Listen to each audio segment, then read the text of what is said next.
Wang adalah seorang anak yang sering diolok-olok dan dijauhi oleh teman-teman sekelasnya karena belum pernah punya pacar. Tapi semuanya berubah ketika teman masa kecilnya bilang dia suka sama Wang. Tiba-tiba, semua orang yang dulu suka mengejek Wang jadi marah dan memukulinya. Mereka bahkan melempar Wang dari jembatan dan meninggalkannya begitu saja. Saat Wang tenggelam, dia menemukan sebuah kubus bercahaya di dasar danau. Setelah menyentuhnya, Wang mendapat kekuatan luar biasa yang membuatnya bisa membalas dendam pada para pengganggunya dan bahkan menguasai dunia. Tapi mari kita mulai dari awal. Wang sedang berada di acara kumpul-kumpul di sekolah bersama teman-teman sekelasnya, dan mereka semua sedang main Jenga. Sekarang giliran Xin Yao yang bergerak, tapi begitu dia bertatapan dengan Wang, dia jadi gugup dan membuat kesalahan. Sesuai aturan permainan, siapapun yang membuat menara jatuh harus mengungkapkan rahasia, jadi teman-temannya meminta Xin Yao untuk memberitahu siapa gebetannya. Wang langsung senyum-senyum setelah mendengar ini, jadi teman-teman sekelasnya mulai menggoda dia, karena mereka pikir tidak mungkin Xin Yao suka sama orang yang biasa-biasa aja kayak dia. Tapi yang mengejutkan semua orang, termasuk Wang, Xin Yao mengaku kalau dia beneran suka sama Wang. Dan dia menegaskan kalau dia tidak bercanda, karena dia sudah suka sama Wang sejak pertama kali mereka ketemu di SMP. Wang benar-benar kaget karena Xin Yao mengungkapkan perasaannya kepadanya, seperti mimpi jadi nyata. Tapi, tepat setelah acara kumpul-kumpul berakhir, dia diculik dan sekarang sedang dipukuli habis-habisan di tepi sungai. Wang belum pernah bertemu orang-orang ini sebelumnya, tapi bos mereka Xun Jun ternyata naksir Xin Yao. Dan setelah tahu kalau Xin Yao suka Wang, bukannya menerima kenyataan dan move on, Xun Jun malah memutuskan untuk menyeret Wang ke tepi sungai dan menyuruh anak buahnya mengancam akan membunuhnya. Wang mengenali Xun Jun sebagai pemimpin geng yang terkenal jahat. Dia juga ingat pernah mendengar bahwa Xun Jun sering mengganggu Xin Yao. Jadi dia sadar apa yang sedang terjadi di sini, tapi dia tidak bisa melakukan apa-apa menghadapi lawan sebanyak ini. Xun Jun lalu video call Xin Yao dari handphone Wang dan menyuruhnya melihat keadaan Wang yang menyedihkan.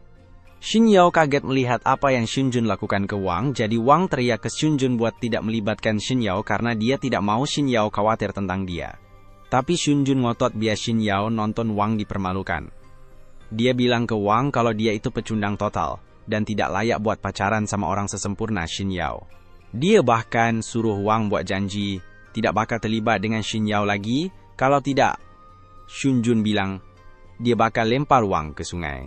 Jadi, Wang bisa aja milih jalan gampang, dengan bersumpah tidak akan ngomong lagi sama Xin Yao, tapi Wang tidak mau melakukan itu ke Xin Yao.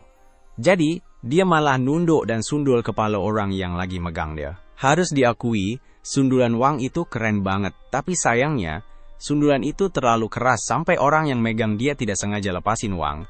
Dan akhirnya, Wang jatuh ke sungai. Xun Jun jadi panik banget karena sebenarnya dia tidak ada niat buat bunuh Wang. Dia cuma pengen nakutin Wang biar tidak ngerebut Xin Yao dari dia.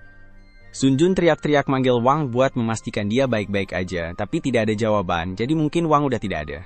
Itu artinya Xun Jun baru saja melakukan pembunuhan dan dia membiarkan Xin Yao menyaksikan semuanya. Sementara itu, di dalam air, Wang sedang tenggelam, tapi dia tidak berusaha menyelamatkan dirinya sendiri, karena kalau dia tidak bisa melindungi orang yang dia cintai, rasanya HIDUP sudah tidak ada artinya lagi. Saat hidupnya seperti film yang diputar balik di depan matanya, Wang mendapat kilas balik dari masa kecilnya. Dia baru saja kabur dari sebuah perkelahian, dan menurut standar anak SMP, itu langsung menghancurkan semua popularitas yang dulu dia miliki. Dan untuk benar-benar mempertegas keadaan, dia mendengar dua gadis berbicara tentang betapa cengengnya dia menurut mereka. Waktu berlalu, dan saat hari sekolah berakhir, semua orang pulang, tapi Wang tetap tinggal dan terus cemberut. Akhirnya, Xin Yao keluar dari gerbang, tapi dia berhenti begitu melihat Wang duduk di dekat gerbang. Jadi dia bertanya, ada apa? Wang tetap diam, jadi Xin Yao mengira mungkin Wang lupa bawa payung dan menawarkan untuk berbagi payung dengannya supaya bisa pulang bareng. Wang menolak tawarannya dan bilang dia bisa pulang sendirian, tapi Xin Yao mengingatkan kalau hujannya masih turun dan dia tidak punya payung, jadi dia bakal basah kuyup. Wang sadar kalau Xin Yao benar, tapi dia bilang dia bisa tunggu di situ sampai hujannya berhenti. Xin Yao selalu berpikir kalau Wang itu lucu banget, tapi kemudian dia melihat ada luka di lengan Wang. Jadi, dia minta Wang untuk memperlihatkannya. Awalnya, Wang tidak mau, tapi Xin Yao bilang dia cuma mau bantu mengobati lukanya. Akhirnya, Wang setuju, dan Xin Yao pun memasangkan plester di lengannya sambil meniupkan ciuman biar cepat sembuh. Di saat itu juga, Wang langsung membayangkan 50 tahun ke depan hidupnya bersama Xin Yao. Dia berterima kasih pada Xin Yao atas bantuannya, dan sejak saat itu, mereka berdua jadi tidak terpisahkan. Kembali ke masa sekarang, Wang terbangun di dalam air, dan dia melihat ada cahaya dari dasar sungai. Dia sudah tenggelam terlalu dalam untuk bisa kembali ke permukaan, sebelum kehabisan napas, jadi dia memutuskan untuk terus turun dan melihat cahaya itu sebelum dia meninggal. Saat sampai di dasar, dia menemukan sebuah kubus kecil bercahaya, jadi dia mengambilnya. Dan sebelum dia menyadari apa yang terjadi, kubus itu aktif dan masuk ke dalam tubuhnya. Tiba-tiba, Wang merasakan sakit yang luar biasa di seluruh tubuhnya. Dan beberapa saat kemudian dia dipindahkan keluar dari air, dan mulai melakukan perjalanan melalui lubang cacing yang membawanya ke tengah-tengah sebuah kubus. Ketika Wang bangun, dia mulai panik karena baru saja hampir tenggelam. Dia merasa lega karena masih HIDUP, tapi sekarang dia sama sekali tidak tahu di mana dia berada atau bagaimana dia bisa sampai di sini. Tiba-tiba, ada sistem yang muncul di depannya dan mengumumkan bahwa Wang punya kekuatan untuk menggambar lingkaran teleportasi dengan radius 15 meter di sekelilingnya, dan di dalam area itu, dia bisa teleport ke lokasi manapun secara instan. Wang sama sekali tidak mengerti karena dia tidak percaya kalau teleportasi itu nyata. Tapi di saat berikutnya, dia dipindahkan ke tempat lain tanpa bisa menolak. Dia muncul di langit di atas kanal, dan Wang mulai panik lagi karena dia sangat tinggi di udara, dan khawatir kalau dia bisa jatuh dan celaka. Tapi sebenarnya dia mengapung jadi dia aman. Begitu dia tenang, dia melihat ke bawah, dan sadar bahwa Shunjun sedang mencari dia dengan panik di dalam air karena khawatir dia mungkin sudah membunuh Wang. Wang merasa itu agak lucu, tapi beberapa detik kemudian dia tiba-tiba dipindahkan ke tempat baru. Shunjun merasa ada yang baru saja melihatnya dari langit, jadi dia bertanya kepada anak buahnya apakah mereka mendengar sesuatu barusan, tapi mereka pikir mungkin Shunjun sedang berhalusinasi, jadi dia suruh mereka untuk terus mencari Wang. Sementara itu, Wang ternyata dipindahkan ke dalam kelas kosong di sekolahnya, dan sekarang dia yakin bahwa dia memang bisa teleportasi. Dia tidak ngerti gimana bisa dapat kekuatan ini. Tiba-tiba, ada suara yang ngomong ke Wang dan bilang kalau dia baru aja aktifin kemampuan teleportasinya terus-menerus. Wang jadi panik dan khawatir kalau dia mulai gila karena dengar suara di kepalanya, tapi sistem itu bilang kalau sebenarnya dia ada di tubuh Wang, bukan di kepalanya. Itu tetap aja bikin Wang tidak nyaman, jadi dia suruh sistem itu keluar dari tubuhnya, tapi sistem itu tidak peduli dan malah kasih tahu kalau ada seseorang yang mendekat. Ada seorang staf yang jalan ke arah kelas karena dengar suara aneh dari dalam, tapi begitu dia buka pintu, yang dia lihat cuma kelas kosong dengan genangan air di lantai. Akhirnya, Wang berhasil sampai ke rumahnya, jadi dia memutuskan untuk mandi biar rileks. Setelah selesai mandi, dia mengambil handphone NYA dan ajaibnya masih berfungsi.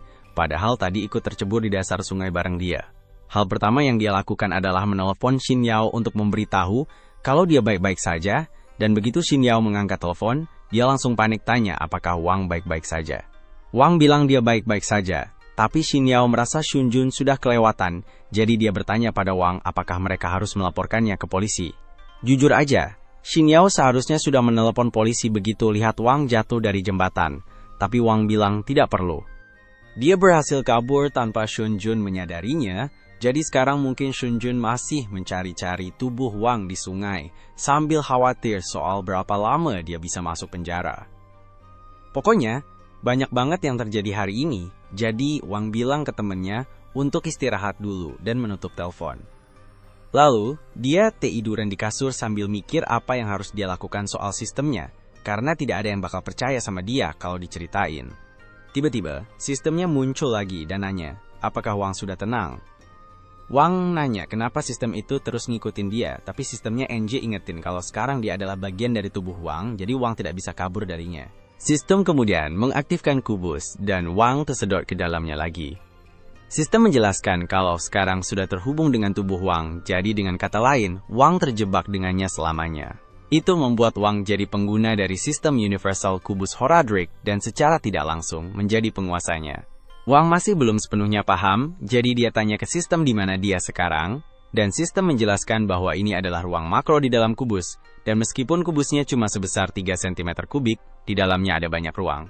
Wang tahu sistem ini jujur, jadi dia tanya kenapa sistem ini repot-repot membantu orang seperti dia. Sistem bilang ke Wang kalau sistem itu mau bantu mewujudkan mimpinya, dan mimpi itu adalah jadi raja dunia. Wang coba latihan teleportasi dengan sistem, tapi energinya cepat habis, jadi dia hampir jatuh dari tepi gedung. Sistem kasih tahu kalau cadangan energinya hampir habis, jadi dia harus batasi teleportasi cuma sekali dalam semenit.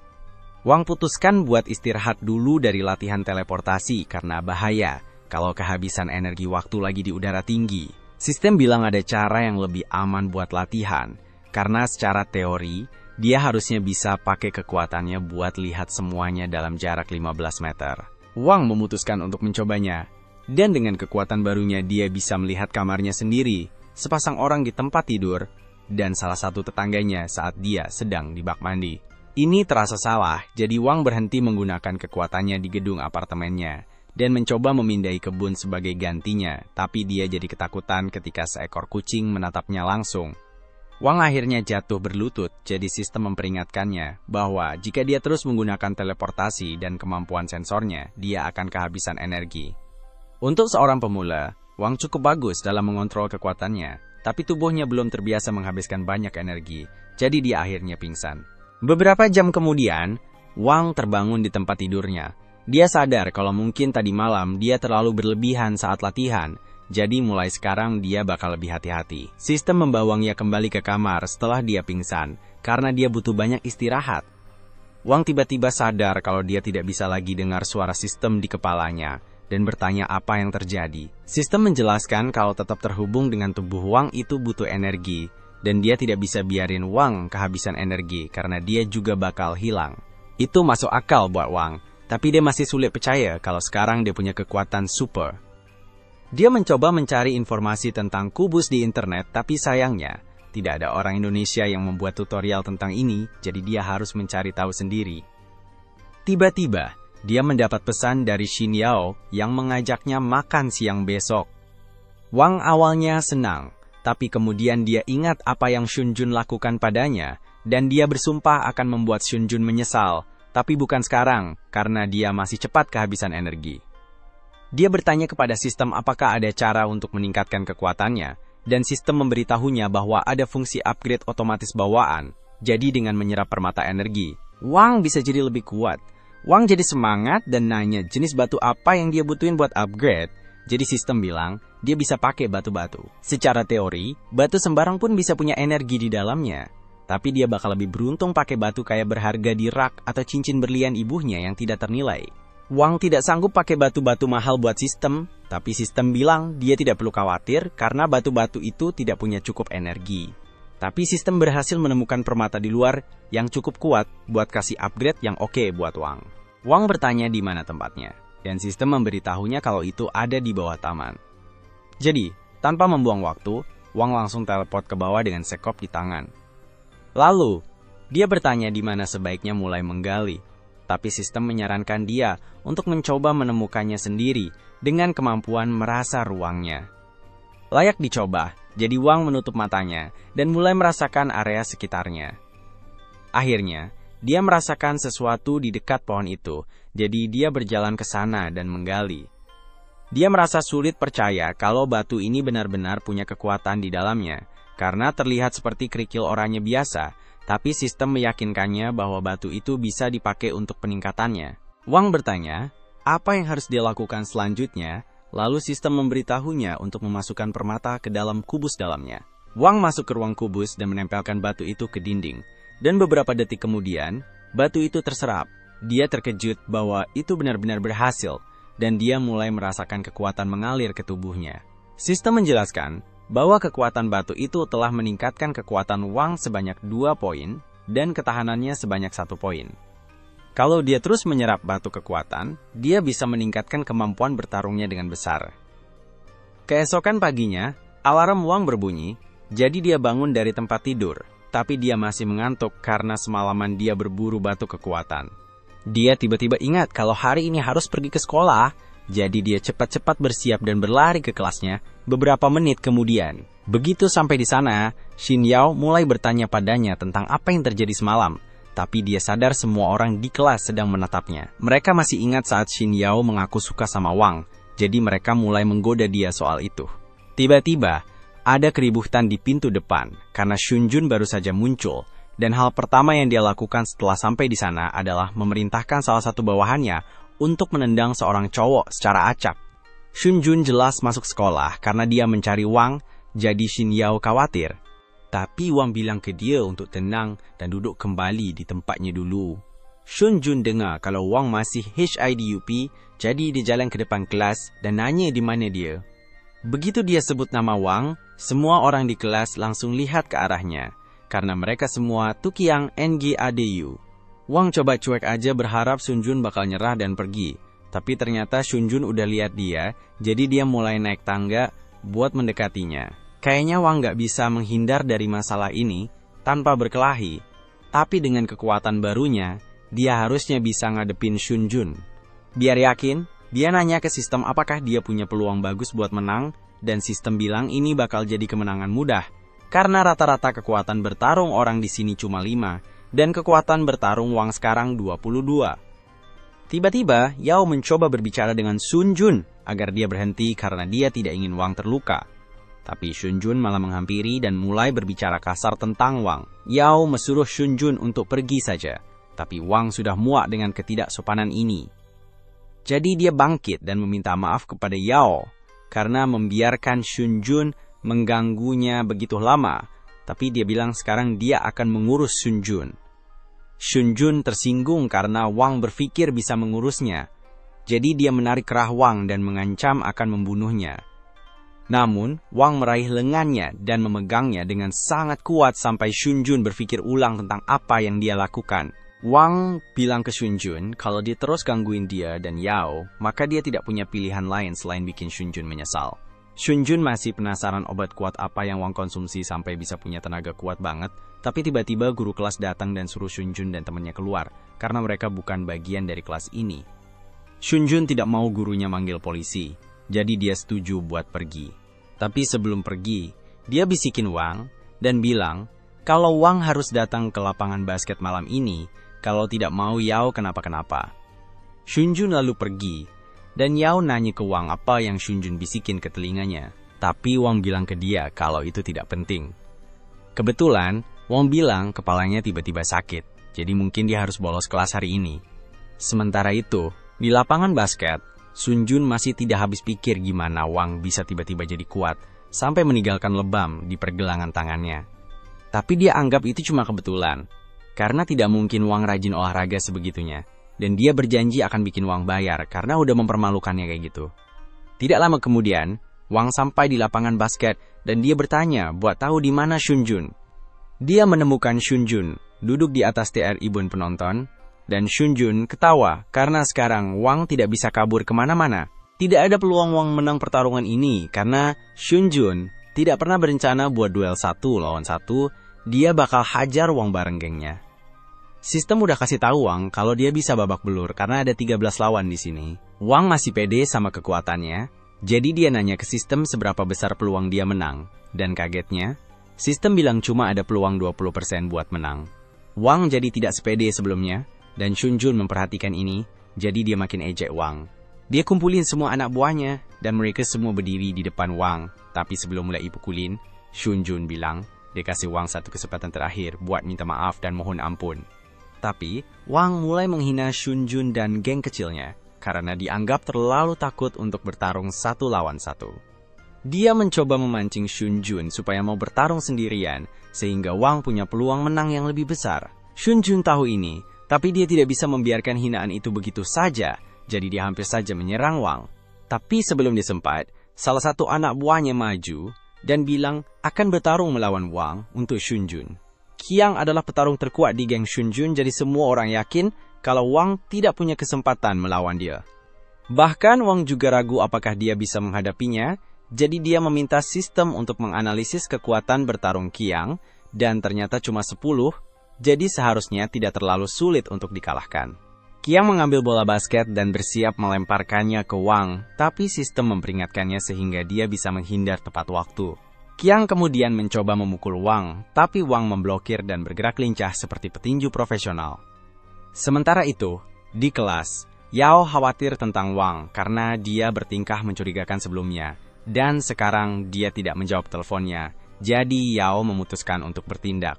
Kembali ke Wang, Qiang masih belum berhasil memukul Wang satu kali pun, dan dia mulai kelelahan, jadi Wang hanya perlu memberikan pukulan terakhir sekarang. Qiang menyerang Wang lagi, tapi Wang masih terlalu cepat untuknya. Jadi, dia nangkep kaki Qiang, terus abis itu Qiang langsung kalah, karena Wang ngasih pukulan listrik dan lempar Fang ke tembok.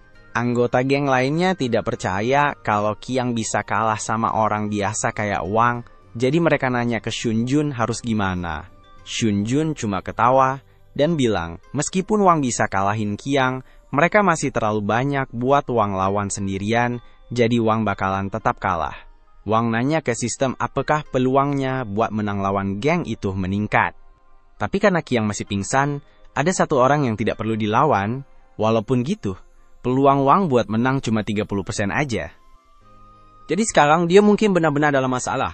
Dia tidak punya pilihan lain selain melawan mereka semua sekaligus. Wang siap-siap dan mulai melawan serangan mereka, tapi dia tidak bisa menghadapi semuanya, dan akhirnya kena tendang dari belakang. Wang merasa tersinggung dengan tendangan itu, jadi dia berbalik dan dengan satu tendangan, dia menghancurkan masa depan orang itu. Lalu dia lempar orang itu ke depan Shunjun, dan Shunjun mulai khawatir, jadi dia suruh semua orang mengelilingi Wang. Wang tidak boleh sampai terpojok, jadi dia lompat ke kursi penonton dan mulai lari untuk bikin jarak. Setelah itu, dia lompat turun dan menyapu kaki satu orang, tapi di saat yang sama dia ditangkap dari belakang.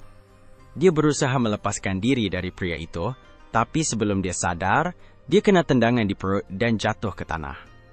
Tendangan itu sakit banget, tapi Wang tidak mau kejadian ini terulang lagi, jadi dia bersiap untuk menghadapi mereka semua sekaligus.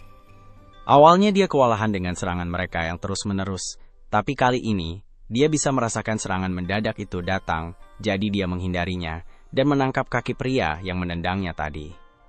Lalu dia mengayunkan pria itu dan melemparkannya langsung ke wajah Shunjun, dan Shunjun mulai sadar betapa menakutkannya kekuatan Wang. Wang kemudian mulai berjalan mendekati Shunjun, tapi sistem memperingatkannya bahwa dia perlu istirahat karena energinya hampir habis. Dalam kondisi saat ini, tidak mungkin dia bisa ngalahin Shunjun dalam pertarungan. Tapi meskipun cuma gertakan, Wang tetap pengen nakut-nakutin Shunjun biar dia tidak bikin masalah lagi buat Yao.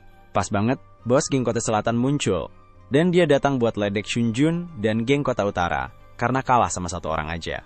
Dia bilang ke Shunjun kalau dia tidak bisa kalahin satu orang, maka dia tidak layak jadi bos geng Kota Utara, jadi mendingan menyerah aja. Tapi Wang langsung memotong omongannya. Dia bisa ngerasain kalau ada masalah lama antara geng Kota Utara dan geng Kota Selatan. Itu tidak ada hubungannya sama dia, jadi dia tidak mau terlibat. Tapi anehnya, walaupun Huan belum pernah ketemu Wang sebelumnya dan tidak tahu kenapa dia berantem sama Shunjun, dia malah mutusin buat suruh anak buahnya buat mukulin Wang, cuma buat nunjukin sesuatu. Sistemnya kasih tahu Wang kalau dia tidak bakal bisa melawan mereka dalam pertarungan langsung dengan energi yang dia punya sekarang, jadi Wang harus lari untuk menyelamatkan diri. Wang minta sistem buat teleportasi dia, tapi karena energinya lagi rendah, dia harus tunggu sampai waktunya bisa teleport lagi, jadi dia terus lari sampai tiba di samping tangga. Akhirnya waktunya sudah siap, jadi dia bisa teleport lagi, dan hal pertama yang dia lakukan adalah matiin semua lampu. Sementara, semua orang kebingungan dalam gelap, Wang tiba-tiba muncul di belakang mereka. Setelah menatap Huan langsung di wajah, Wang langsung membantingnya ke tanah. Dia kemudian mengalahkan setiap anggota geng Huan, jadi ketika lampu dinyalakan kembali, Wang adalah satu-satunya yang masih berdiri. Shunjun jadi semakin takut padanya. Tiba-tiba, mereka mendengar suara pria berteriak dari luar gedung basket. Ternyata, Yao menelpon polisi karena dia khawatir tentang Wang. Polisi sedang berusaha masuk melalui pintu yang terkunci, dan Yao meminta mereka untuk cepat karena temannya mungkin dalam bahaya di dalam sana. Huan tidak bisa keluar dari gedung tanpa ketahuan, dan dia tidak mau kena masalah gara-gara berkelahi, jadi dia harus mikir cepat. Dia lihat ke arah Shunjun dan tiba-tiba muncul di depan dia, jadi Shunjun langsung berlutut dan minta maaf. Ini kasih Huan ide bagus, jadi dia bilang bakal maafin Shunjun, tapi dengan satu syarat. Pas polisi akhirnya berhasil buka pintu, mereka lihat Shunjun megang kerah baju Wang, dan pura-pura mau mukul dia. Shunjun dan Huan akhirnya kena masalah karena bikin keributan di ruang basket. Tapi Huan berhasil lolos tanpa masalah karena dia berhasil meyakinkan polisi kalau dia cuma korban yang kebetulan ada di sana. Dia juga meminta Shunjun berjanji untuk tidak mengganggu Yao lagi, jadi masalah itu selesai. Tapi, perkelahian itu membuat Wang sadar kalau ada batasan pada kekuatannya, jadi dia harus semakin kuat secepat mungkin. Untuk itu, dia perlu mencari lebih banyak batu permata. Dia mencoba mencari di toko perhiasan, tapi langsung sadar kalau dia terlalu bokek untuk membeli salah satu dari itu. Dan dia juga tidak mau mencuri. Dia sempat berpikir untuk cari sugar mama supaya bisa beli batu permata, tapi itu tidak sepadan. Akhirnya, Wang memutuskan untuk keluar dan mencari batu permata di alam liar. Dia bawa banyak perlengkapan dan pergi ke pegunungan terdekat supaya bisa mulai mencari batu permata. Dan Wang memang menemukan beberapa, tapi yang satu ada di bawah batu besar, satu lagi di dasar danau, dan satu lagi terjebak 15 meter di bawah tanah. Jadi, tidak mungkin Wang bisa mencapainya sendirian. Tepat saat itu, sistem memberitahu Wang, karena baru saja menemukan sebuah gua di bawah tanah yang penuh dengan energi batu ajaib. Wang penasaran, jadi dia mencoba teleportasi ke dalam gua itu, tapi entah kenapa, walaupun gua itu masih dalam jangkauan, dia tidak bisa masuk. Sistem menjelaskan bahwa, jika suatu area benar-benar tertutup rapat, maka Wang tidak bisa teleportasi ke dalam. Untuk bisa masuk ke gua, perlu ada celah minimal 1 cm. Tapi Wang tidak punya kekuatan buat menggali sampai ke bawah sana. Dia memikirkannya sebentar, dan kalau yang dia butuhkan cuma untuk dekat dengan celah di gua, dia mungkin bisa menemukannya dekat danau. Air pasti udah mengikis tanahnya, jadi setelah memeriksa, dia menemukan celah kecil yang mengarah ke dalam gua. Begitu dia teleport ke dalam gua, dia terjatuh karena tidak menyangka lantainya sangat licin. Dia mengeluarkan senter dan mulai melihat-lihat di dalam gua untuk mencari sesuatu, tapi yang dia lihat hanya seekor katak random. Tiba-tiba, sistem memberitahu Wang bahwa ada batu energi terdeteksi tepat di depannya. Di depannya cuma ada tembok, jadi Wang jadi super kesal. Setelah semua usaha yang dia lakukan buat sampai ke sini, dia masih tidak bisa dapat batu energi. Tapi tiba-tiba dia rasain ada angin berhembus di wajahnya. Dia sadar kalau ada angin berarti ada lubang di suatu tempat. Begitu dia menemukan celahnya, Wang langsung teleport ke dalam. Setelah teleport lewat celah itu, Wang tiba-tiba ada di bagian gua yang baru banget. Dia melangkah maju beberapa langkah, tapi dia tidak terlalu perhatiin jadi hampir jatuh dari ujung tebing. Untungnya, dia berhasil selamatin dirinya, tapi senter dia sekarang hilang. Dia memutuskan untuk istirahat dulu dan mencoba mencari permata sebelum melakukan hal lain. Tapi ternyata, Wang tidak sendirian di sini. Dia berhasil menemukan permata yang berkumpul di sisi lain gua, tapi saat dia mencoba mencari cara untuk ke sana karena jaraknya di luar jangkauan teleportasinya, tiba-tiba ada ular raksasa yang mengendap di belakangnya. Tapi tepat saat ular itu mau memakannya, Wang memutuskan untuk teleportasi dari batu ke batu sampai dia mencapai permata, jadi dia langsung teleportasi sebelum ular itu bisa menggigitnya. Dia belum menyadari bahwa ada ular di terowongan ini, jadi dia memutuskan untuk berjalan sisa perjalanan sambil menunggu teleportasinya bisa digunakan lagi. Akhirnya dia cukup dekat, sehingga sistem bisa mengidentifikasi ada 12 batu energi di sini, jadi Wang sangat senang, tapi susah banget buat ambilnya, karena pijakan di dekat batu-batu itu sempit banget. Dia sama sekali tidak tahu kalau ada ular yang mau memakannya, dan dia tidak mau ambil resiko jatuh dan mati, jadi dia ragu-ragu buat teleportasi ke sana. Tapi tidak ada cara lain, jadi tepat sebelum ular itu menggigitnya, Wang teleportasi ke bawah dan berpegangan erat pada batu. Sekarang dia sudah cukup dekat dengan batu-batu energi itu. Wang mengikatkan tali pada dirinya untuk keamanan dan mulai menambang batu-batu itu, dan setelah mendapatkan yang pertama, dia benar-benar bahagia banget. Tapi waktu dia mencoba mengambil yang kedua, tangannya terpleset, dan dia tidak sengaja menjatuhkannya sampai ke dasar gua. Dia tidak mau kehilangan permata itu, jadi dia mencoba menggunakan kemampuan pengindraannya untuk menemukannya. Tapi betapa terkejutnya dia ketika dia merasakan ada sesuatu yang besar di sebelahnya. Saat ular mencoba menggigitnya, Wang terpleset dan jatuh dari tepi pilar, jadi ular itu mengejarnya. Untungnya, tali yang mengikat Wang di pinggang menghentikannya dari jatuh, jadi ular itu meleset dan jatuh ke dalam air. Tapi, beberapa saat kemudian, talinya putus dan Wang akhirnya jatuh ke dalam air juga. Sekarang, dia dalam bahaya tenggelam, tapi ular itu masih berusaha untuk memakannya, jadi Wang mengambil sekopnya dan mencoba memukul ular itu. Tapi sekopnya tidak ngaruh sama sekali, jadi Wang tertangkap oleh ular tersebut. Dan ular itu mulai melilitnya dengan erat. Wang minta ke sistem buat memindahkannya ke dimensi Q, tapi sistem bilang dia tidak bisa melakukan itu selama ular masih memegangnya.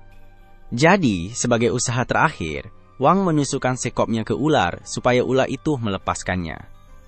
Ular itu melepaskannya, tapi Wang udah pingsan karena kekurangan udara, jadi sistem otomatis memindahkannya ke dimensi Q. Begitu Wang sadar kembali, dia bilang ke sistem kalau dia mau menggabungkan semua permata yang baru saja dia kumpulkan. Itu memang bisa dilakukan, tapi sistem bilang ke Wang kalau ada cara yang lebih bagus. Saat ini, dia punya 11 permata kekuatan dasar, tapi permata-permata itu bisa diubah jadi satu permata kekuatan canggih, yang pastinya bakal kasih dia lebih banyak kekuatan. Wang jelas pengen punya permata canggih itu, tapi sistem bilang kalau perlu waktu 4 hari buat mengubah permata-permata itu jadi satu permata canggih. Masalahnya, mereka tidak punya waktu sebanyak itu. Jadi, sistem kasih saran ke Wang supaya dia bisa mengubah 9 permata jadi permata canggih, dan pakai 2 permata lainnya sekarang juga, supaya dia bisa melawan ular. Begitu selesai menyerap 2 permata dasar, Wang langsung teleport kembali ke tempat kubus dan ular itu langsung menyerangnya lagi. Tapi, kali ini Wang dengan mudah menangkis serangan ular dan membunuhnya seketika. Wang sebenarnya kecewa karena pertarungannya terlalu mudah, padahal dia berharap ada tantangan lebih. Tapi dia tetap bersyukur atas kemenangan mudah itu. Dia berjalan ke air untuk melihat bangkai ular. Tapi yang mengejutkan, dia menemukan permata kekuatan lain di sana. Dan yang ini kelihatannya cantik sekali, jadi Wang punya ide bagus untuk menggunakannya. Sementara itu, Shunjun dan Huan bertemu di sebuah klub. Dan Huan sepertinya sangat ingin balas dendam ke Wang. Huan ingin membalas dendam pada Wang, tapi Shunjun merasa itu tidak sebanding, karena mereka tidak akan bisa ngalahin Wang. Bahkan, dengan gabungan geng mereka, Wang tetap bisa mengalahkan mereka dengan mudah, tapi Huan punya rencana. Dia bilang ke Shunjun kalau Luo sudah balik ke kota, dan begitu Shunjun dengar nama itu, dia langsung ketakutan. Dia marah ke Huan karena itu sama aja dengan cari mati kalau sampai berani minta bantuan Luo, tapi Huan tidak sebodoh itu. Meskipun begitu, dia cukup nekat untuk berpikir bisa memanfaatkan Luo untuk menghabisi Wang buat mereka. Dia ingetin Shunjun bahwa alasan Luo pergi dari kota 2 tahun lalu adalah karena dia kalah berantem sama orang yang lebih kuat dari dia. Ada seorang pria bernama Shigukin. Shunjun tidak terlalu tahu banyak tentang Shigukin, tapi dia ingat kalau Shigukin ada hubungannya dengan Xin Yao. Nah, Xin Yao lagi belajar di perpustakaan ketika tiba-tiba ponselnya berdering. Begitu dia angkat, cowok di ujung sana memperingatkan dia kalau ada seseorang yang datang mencarinya.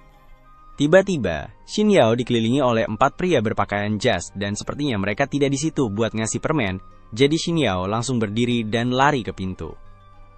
Ya, tapi ada agen yang menghalangi jalannya, jadi dia terpaksa lari melewati koridor. Akhirnya, dia menemukan lemari, jadi dia buru-buru buka pintu dan mengunci dirinya di dalam untuk menghindari para agen itu. Sekarang dia tidak punya tempat untuk pergi. Agen-agen mulai mencoba mendobrak pintu, dan Xin Yao ketakutan banget. Tapi pas semuanya kelihatan tidak ada harapan, pria yang menelpon untuk memperingatkannya bilang untuk berbalik. Di belakangnya, ada gumpalan energi kuning melayang, dan dari situ, sebuah tangan menjulur untuk meraihnya. Jadi Xin Yao menutup matanya dan menunggu apa yang bakal terjadi. Ketika para agen berhasil mendobrak pintu, Xin Yao sudah lama pergi. Dia dibawa oleh Shigukin, dan dia yang menelpon untuk memperingatkannya tentang para agen itu. Jadi sekarang dia coba membawa Xin Yao sejauh mungkin dari mereka, menggunakan segala cara yang bisa dia pikirkan. Tapi para agen punya senjata rahasia untuk menghadapi parkour Shigukin, yaitu pistol. Shigukin tertembak saat di udara, dan walaupun tidak terlalu terluka, dia tidak bisa kabur dari para agen begitu saja. Jadi, dia menurunkan Xin Yao dan membuat penghalang untuk melindunginya sambil bersiap untuk bertarung. Shigukin melompat dari tebing, dan begitu mendarat, dia langsung meninju salah satu agen hingga membuatnya pusing 7 keliling. Agen lain berlari mendekatinya untuk menyerang, jadi Shigukin meninjunya sambil melawan 2 agen lainnya. Akhirnya, salah satu dari mereka berhasil menjegal Shigukin, dan sekarang setelah menangkapnya, dia menyeret Shigukin ke udara. Setelah bertarung sebentar di udara, pria itu berhasil membanting Shigukin ke sebuah gedung dengan bantuan 3 temannya. Tapi begitu debunya hilang, ketiga temannya sudah KO. Shigukin, di sisi lain, baik-baik saja. tapi aku yakin setidaknya ada 10 orang tak bersalah yang meninggal di gedung itu. Shigukin masih menghadapi seorang agen, jadi dia keluar dari gedung sambil melepas jaketnya karena situasinya akan jadi serius. Agen itu sudah bosan membuang waktu, jadi dia memutuskan untuk habis-habisan dan mengangkat gedung kedua untuk dilemparkan sebagai proyektil. Orang-orang di gedung itu mungkin berharap tadi tidak masuk kerja, tapi mereka tidak bisa berbuat apa-apa saat agen itu melemparkan gedung ke arah Shigukin. Tanpa berkeringat sedikit pun, Shigukin menangkap gedung dengan kekuatannya, memecahkannya menjadi bagian-bagian, dan melemparkannya kembali ke agen itu. Agen mencoba melindungi diri, tapi Shigukin dengan mudah memampatkan semua blok itu sampai terjadi ledakan besar yang membuat Shigukin dan agen terlempar ke versi dunia yang terbalik. Shigukin kesal karena semuanya jadi begini, karena bakal merepotkan banget buat dia, dan dia masih harus berurusan dengan agen dulu. Agen mengeluarkan pistolnya dan mengarahkannya ke Shigukin. Aku tidak ngerti apa yang dia pikirkan. Pistol akan berguna melawan Shigukin yang baru saja menangkap gedung. Tapi semuanya tidak ada artinya, karena pistol itu tidak berfungsi di dimensi ini, dan Shigukin juga kehabisan waktu. Energi kuning mulai mengelilingi Shigukin, dan saat itu terjadi, agen terlempar ke belakang ke dalam air. Waktu kemudian mulai mundur, dan Shigukin berharap semuanya bisa berjalan berbeda di waktu berikutnya. Akhirnya, semuanya kembali normal, dan Shin Yao terbangun kembali di mejanya di perpustakaan. Dia tidak ingat apa yang baru saja terjadi, dan dia melihat Wang muda berdiri di sebelahnya meminta bantuan, karena dia tidak mengerti PR matematikanya. Kembali ke masa sekarang, Huan terus berbicara tentang rencananya. Luo punya masalah besar dengan Shigukin, jadi jika mereka memainkan kartu mereka dengan benar, mereka mungkin bisa memaksa Huan untuk bertarung dengan Luo dengan menggunakan Shin Yao sebagai umpan. Besoknya, Wang seharusnya ketemu Yao buat ngedete, tapi dia telat, dan pas Wang coba telepon, Yao tidak angkat. Wang merasa aneh karena biasanya Yao tidak pernah tidak jawab telepon dari dia, tapi mungkin aja Yao lagi sibuk, jadi Wang memutuskan buat nunggu sedikit lebih lama. Tapi akhirnya, dia dengar ada yang ngomong tentang kejadian di kompleks apartemen tempat Yao tinggal. Dan Wang langsung punya firasat buruk tentang ini, jadi dia buru-buru lari buat lihat keadaan Yao. Tapi sayangnya, pas dia sampai, dia lihat banyak mobil polisi, dan ibu Yao lagi nangis karena Yao diculik. Polisi bilang mereka bakal selidiki buat cari Yao. Tapi Wang tidak mau nunggu lama-lama, jadi dia harus cari tahu siapa di balik semua ini. Pas lagi mikir gitu, Wang lihat Shunjun jalan di kerumunan dekat situ dan dia langsung curiga kalau Shunjun pasti ada kaitannya. Jadi, tidak lama kemudian, Wang memojokkan dia di gang gelap dan minta penjelasan. Awalnya, Shunjun pura-pura bego dan kayak tidak tahu apa-apa. Tapi terus Wang pukul dinding dan ancam Shunjun kalau kepala dia bakal kena hal yang sama kalau tidak segera cerita. Shunjun langsung ngaku dan ngasih tahu Wang semua rencana yang dibuat sama Huan. Sementara itu, Huan sedang menyesali keberadaan sel-sel otaknya yang bodoh yang membuatnya berpikir bahwa ini adalah rencana yang bagus. Luo sudah tahu bahwa Huan berusaha memanfaatkannya dan dia benci dimanipulasi, tapi dia juga benci Shigukin, jadi kalau rencana Huan bisa membuat Shigukin muncul, dia akan ikut main. Tapi itu tidak berarti dia sudah memaafkan Huan, jadi saat ini Luo sedang main golf dengan mulut Huan. Shin Yao sedang terikat di sudut ruangan dan dia ketakutan setelah melihat apa yang baru saja dilakukan Luo pada Huan, jadi dia mencoba menghindari kontak mata. Tapi kemudian Luo berjalan langsung ke arahnya. Dia bilang dia mau nanya beberapa pertanyaan ke dia, dan dia harus jujur karena dia tidak segan-segan bikin wajahnya babak belur kayak yang dia lakukan sama Huan. Dia tanya apa hubungannya sama Shigukin. Tapi Yao benar-benar tidak pernah dengar nama orang itu sebelumnya. Luo tidak percaya karena mereka punya catatan kalau Shigukin pernah mempertaruhkan nyawanya melawan orang-orang hebat cuma buat nyelamatin dia. Jadi tidak mungkin. Yao tidak tahu siapa dia.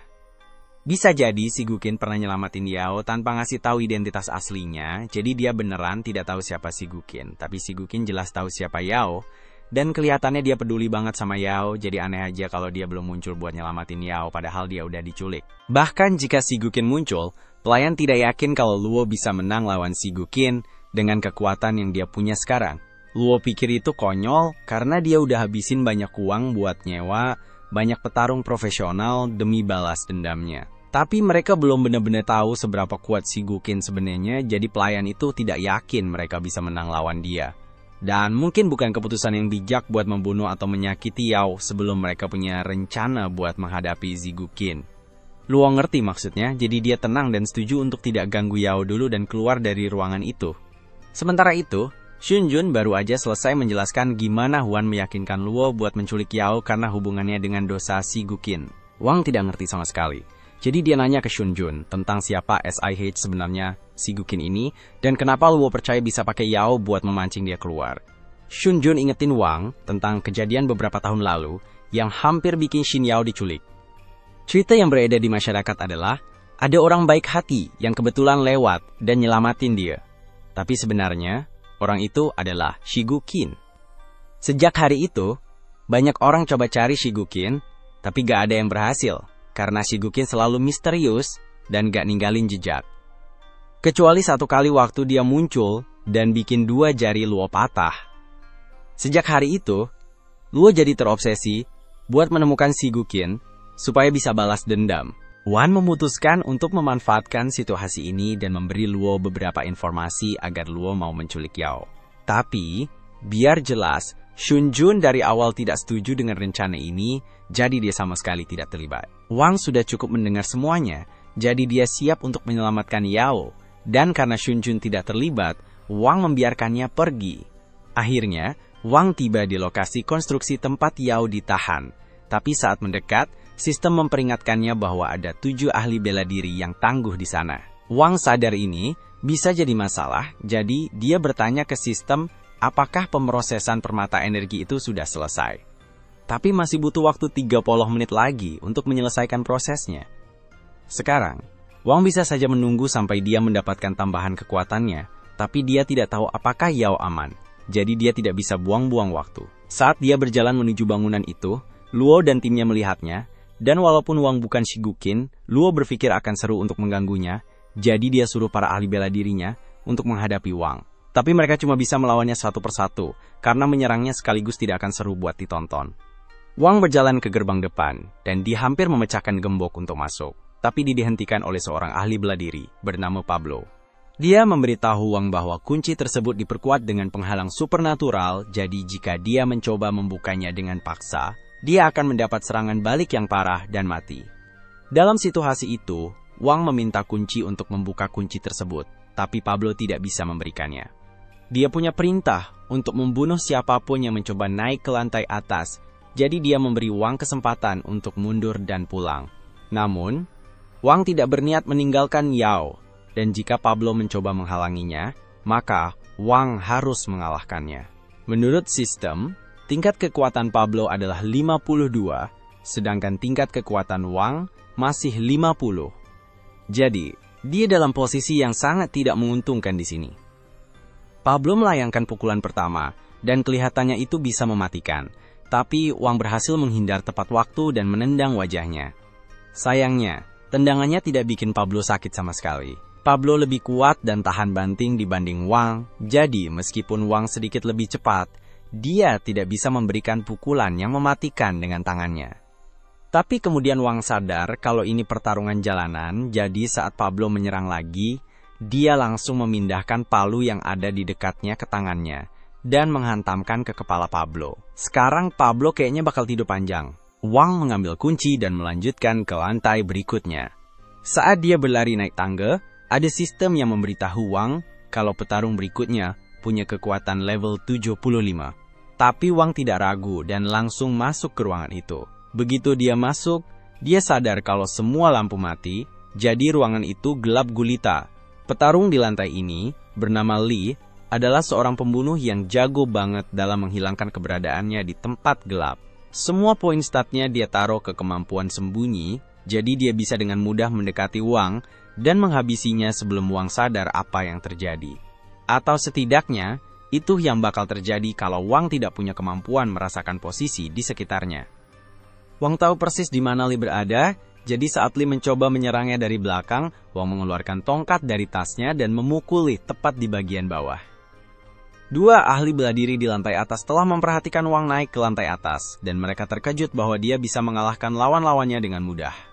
Tapi lawan Wang berikutnya adalah Beowulf, dan orang itu tidak berpikir Wang punya kesempatan menang.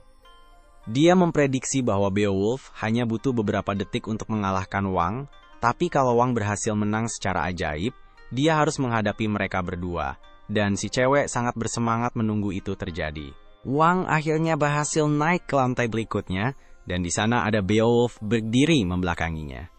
Beowulf mau kasih pidato tentang betapa hebatnya Wang bisa sampai sejauh ini, tapi Wang langsung skip adegannya dan coba hajar dia pakai tongkat. Tapi, Beowulf berhasil menangkap tongkat itu dan membanting Wang ke tanah. Bantingan itu bikin Wang sesak napas, jadi dia tahu kalau dia tidak ada harapan lawan Beowulf dalam keadaan seperti ini. Tapi untungnya, sistem kasih tahu kalau permata energinya hampir siap, jadi dia cuma perlu bertahan selama 1 menit biar bisa dapat tambahan kekuatan. Ternyata lebih susah dari yang Wang kira karena Beowulf lagi menyerang Wang dengan combo-combo dan Wang tidak bisa berbuat banyak. Wang coba tendang Beowulf tapi ternyata itu kesalahan karena Beowulf tangkap kakinya, lalu mematahkan tangannya, dan memukulnya hingga Wang terlempar menembus pilar. Wang hampir aja kalah tapi untungnya 1 menit udah lewat jadi sistem mulai mengaktifkan kekuatan permata energi. Ini bikin tubuh Wang sembuh dan semua kemampuannya jadi lebih kuat jadi dia siap buat lanjut berantem lagi. Tapi kali ini situasinya lebih menguntungkan dia. Wang udah siap berdiri lagi dan Beowulf pun bersiap buat ronde berikutnya. Dengan sekali pukulan, Wang membuatnya terlempar ke seberang ruangan. Pukulan itu membuat Beowulf mempertanyakan semua yang telah ia usahakan, karena dia tidak percaya seorang pejuang tingkat C seperti dirinya bisa kalah dari anak random, tapi anak random itu melanjutkan dengan serangan Black Flash dan membuatnya terlempar menembus dinding. Luo sudah menyaksikan semuanya lewat kamera dan dia marah banget karena para ahli bela diri yang dia bayar mahal kalah dari seorang anak yang bahkan belum pernah dia dengar. Mungkin lebih baik kalau mereka menyerang Wang bersamaan, tapi pelayan meyakinkannya bahwa 2 ahli bela diri berikutnya pasti bisa mengalahkannya. Mereka berasal dari aliansi seni bela diri sejuta, dan bisa dibilang mereka adalah profesional sejati. Million Stone adalah kekuatan yang sangat kuat, tapi gadis ITU bahkan lebih menakutkan darinya. Sejak dia tiba di sini, dia memakai gelang pembatas untuk menahan kekuatannya. Dan kalau gelang itu dilepas, tidak ada yang tahu seberapa besar kehancuran yang bisa dia buat. Sekarang Wang sedang menaiki tangga untuk ke lantai berikutnya, tapi sistem memperingatkannya bahwa detak jantungnya melonjak dan dia mengalami stres psikologis yang parah. Wang sadar akan hal ini, dan dia merasa tegang karena bisa merasakan aura menakutkan yang datang dari orang-orang di lantai atas. Tapi bagaimanapun juga,